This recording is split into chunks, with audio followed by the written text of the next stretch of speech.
pessoas que são pessoas estranhas, que são pessoas diferentes a ela. Esse vai ser o campo familiar. Então, dentro da ergonomia, dentro da própria análise do caráter, a gente vai ter que estar olhando também para os possíveis comprometimentos que vão estar acontecendo com essa pessoa, até chegarmos no último campo, que seria o campo cósmico.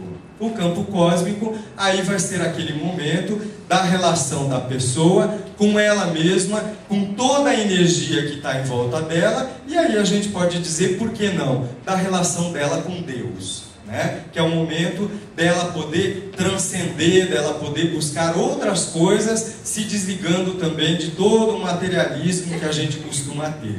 E que isso às vezes a gente percebe que a pessoa faz quando ela está à beira da morte, que aí esquece de tudo e pensa, existe uma energia maior e tal. Então a gente também poderia estar olhando para essas coisas todas. Então esse é o preparo que a gente deveria ter em termos de caráter. Então quando a gente fala em estrutura caracterológica, a gente vai estar falando desses campos energéticos. Logicamente, todo comprometimento nesses campos energéticos vai trazer o quê? Uma couraça. E, logicamente, essa couraça vai ser responsável pela formação de uma estrutura caracterológica. E quando eu falo em estrutura caracterológica, eu falo em traços de caráter. Nós podemos ter vários traços de caráter que vão se formar de acordo com os campos energéticos e, logicamente, vão se formar de acordo com as etapas do desenvolvimento pelas quais a gente passa. Então, olha, o distúrbio das condições energéticas dos três cérebros e dos campos energéticos prejudicam o amadurecimento e o funcionamento energético e psicológico cerebral, que podem evoluir para uma patologia do caráter. Então, eu acho super bonitinha essa imagem que tem aqui. O pessoal que vai lá no Centro Haitiano conhece a nossa cachorrinha, Lupita. Lupita, assim, toda enrugadinha, né? Então, o que acontece? A gente tem que pensar que Reich dizia, né, que a criança ela possui um sistema bioenergético altamente maleável e influenciado por toda uma multidão de impactos do ambiente e que ela vai sofrer constantemente todas as interferências dos pais e dos educadores encoraçados. Então, quando a gente fala em caráter, a gente tem que falar mais do que tratar o caráter, nós teríamos que pensar em prevenir, né? Prevenção da neurose seria o essencial para a humanidade. Antes da gente chegar, porque depois de adulto a gente vai ao consultório, gasta horas e dinheiro e tentando se tratar das nossas neuroses. Seria tão bom se a gente não tivesse tanta neurose assim, né? Que fosse um pouquinho só. Então a gente tem que olhar para isso, para essa prevenção, mas ver que a criança, na verdade, é com essa criança que a gente tem que estar trabalhando. Mas antes de trabalhar com a criança, nós temos que pensar em trabalhar com os pais dessa criança também. Então, é um círculo, né? Não importa por onde a gente vai começar. Se a gente vai começar pelos pais, ou pelos avós, ou pela criança, importa que a gente comece por algum lugar, mas que a gente vai chegar num fim. E esse fim seria o caráter genital, que a proposta de Reich era o quê? Era ter uma humanidade mais saudável a ponto de ser genitais. E nós não encontramos mais pessoas genitais. Principalmente nós que vivemos nos grandes centros, nas grandes cidades. Como é que a gente vai ser genital? Se você está dirigindo o teu carro, daqui a pouco chega alguém com aquela carinha toda humilde para poder pedir um dinheirinho para você, você olha, fica com pena e diz, ai tadinho, vou dar um dinheiro, tal, abre o vidro do carro e tira lá o dinheirinho da bolsa para poder dar para a pessoa e bota a arma na tua cara e diz, passa a bolsa, passa o carro, passa do outro lado do banco e assim vai. Então a gente fica o tempo inteiro neurotizado com essas coisas todas, né? E ser genital hoje em dia não sobrevive, né? Para ser genital, quem quiser ser genital pessoal, eu acho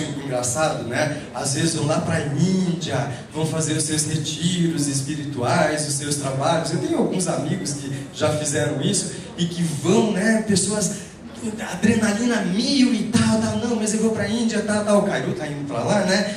E daí volta assim, todo zen, né? Achando que, agora estou genital. Mas a primeira buzina que toca atrás da pessoa, a pessoa, ai meu Deus, e já se assusta. É impossível. Então, né, quando o Cairu voltar da Índia, tem que fazer o quê? Tem que ir para o meio do mato, longe da civilização, longe das pessoas, longe da televisão, que só tem desgraça. A gente liga a televisão, é uma desgraceira atrás da outra, e assim por diante, né? Então, não dá para ser genital convivendo nas escolas que a gente convive, com o sistema educacional que a gente tem, com o sistema médico que a gente tem, com tudo, com a sociedade que a gente tem. Por quê? Porque nós vivemos constantemente em tensão. É tensão financeira, é tensão de crise econômica, é tensão de o próprio clima. Quem mora aqui em Curitiba sabe disso. Uma hora está um calor tremendo, daqui a pouco um frio horrível, e a gente fica naquela coisa de expande e contrai, e a gente não sabe. Roupa para o congresso, quem é de fora, não é? Não trouxeram roupa de frio? Caos. Quem disse que está frio em Curitiba? Semana passada estava 4 graus.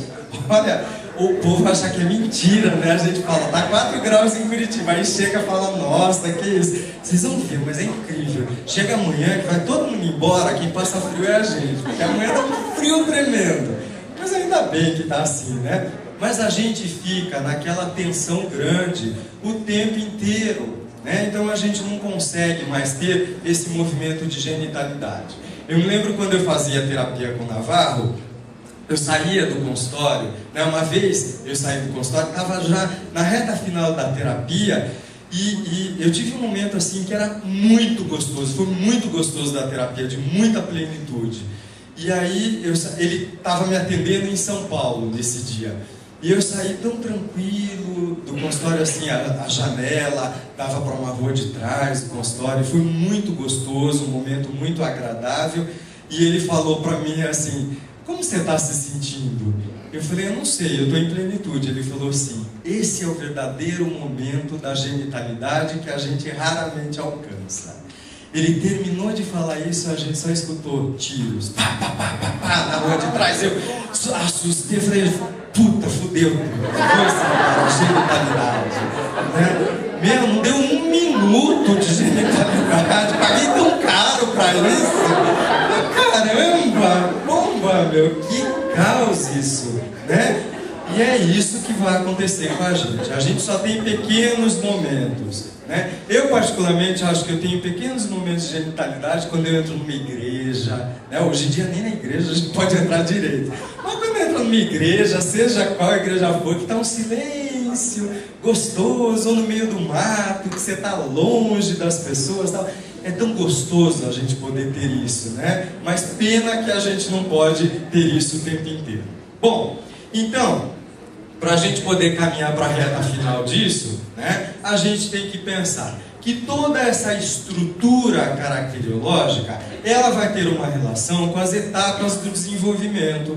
Então, aqui tem alguns desenhinhos, tem a capa de um livro que eu e a Sandra escrevemos, que é o Crescer é uma Aventura, que nós fizemos todo um reestudo em cima das etapas do desenvolvimento, em cima das funções que vão acontecendo com essa criança também, para a gente poder estar entendendo e organizar, sistematizar toda essa teoria, né, haitiana, com umas palavras mais simples. Então nós chamamos a primeira etapa de sustentação, onde nós temos a relação da mãe com o bebê e o bebê se sentindo sustentado no útero dessa mãe, e todo o comprometimento que a gente tiver nessa etapa de sustentação, que vai da gestação, parto e primeiros dias de vida, vai comprometer o bebezinho e trazer por consequência uma estrutura caracteriológica que nós chamamos de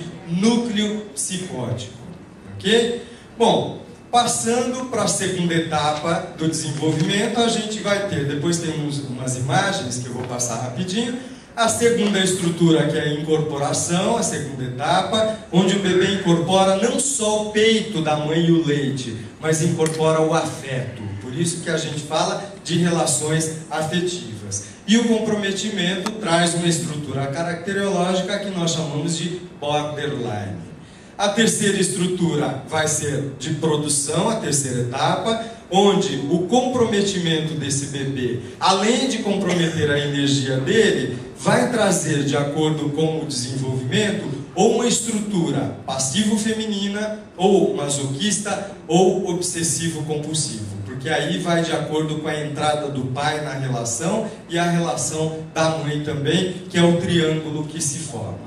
Depois a gente tem a quarta estrutura de identificação, que é a questão da sexualidade, onde nós vamos ter o desenvolvimento para uma estrutura ou histérica ou narcisista. E, logicamente, quando chega na pré-adolescência, a estrutura do caráter, a formação do caráter como um todo. Então, quando nós falamos em caráter, numa tipologia caracterológica, a gente tem que falar numa energia também, em hipoorgonótico ou hiperorgonótico, porque o normal vai ser o genital, então o genital está descartado, aí a gente tem que passar para o neurótico. Então aqui eu falei do núcleo psicótico, da primeira estrutura, da primeira etapa do desenvolvimento. Então esse comprometimento vai trazer uma estrutura de energia baixa, aquela pessoa que vai ter a sua energia baixa. Isso é muito significativo, principalmente para quem desenvolve câncer, que são aqueles cânceres sem possibilidade de cura, porque a pessoa não tem energia para poder sair disso. Ah, mas por que uma pessoa fez um câncer aqui e a outra fez o mesmo câncer, aquela se curou e essa não? Pela estrutura energética de cada um. E logicamente a estrutura caracterológica também, que é o que a gente entende. Então, nas relações, quando a gente fala de relações, a gente vai falar de pessoas que têm relações esquizoides, distantes. É aquele marido que está indo na frente e a mulher atrás. Vem, Vera, atrás de mim. Vem aqui. Marido e mulher, vamos lá. Vem. E os filhos atrás, já viram muito isso, o casalzinho, tá? Fica aqui, Vera, vê se me acompanha. Então, o que vai acontecer? Nessa relação, nessa estrutura esquizoide, a gente tem o casal que quando se gruda, eles andam assim, o distanciamento, às vezes até a pelvis, tá andando e tá de lado. E o comprimento, e você pega duas pessoas que têm esse núcleo psicótico, que fantasia, então o máximo que acontece quando os dois sentam juntos é pegar um baseadinho e vamos fumar, ou vamos cheirar, e os dois no mundo da lua, porque o núcleo psicótico ele tem disso, ele vive num mundo de fantasias, então essa é a diferença, e aí é que vai se estabelecer essa relação. Então o de Allen, por exemplo, tem uma representação disso. Rapidinho falando, nós vamos ter o borderline. Borderline já é mais gordinho, já é mais cheinho. E a relação do borderline é uma relação mais dependente, é uma relação mais grudenta. E o corpo também vai se estabelecer, porque são pessoas mais afetivas. Ao invés dele ser hipoorgonótico, ter uma energia baixa, ele tem uma energia legal, mas é tão desorganizada que aquela pessoa que ela faz, daqui a pouco cansa e está encostado na parede. Ai, cansei, Então, esse às vezes quando vai pedir emprego, para quem trabalha em empresa, vai e fala e tal, eu faço isso, eu faço aquilo. Você olha, empregada que a gente contrata para cá, você fala, nossa, que legal, pessoa super afetiva, parece que faz um monte de coisa, tem uma boa relação.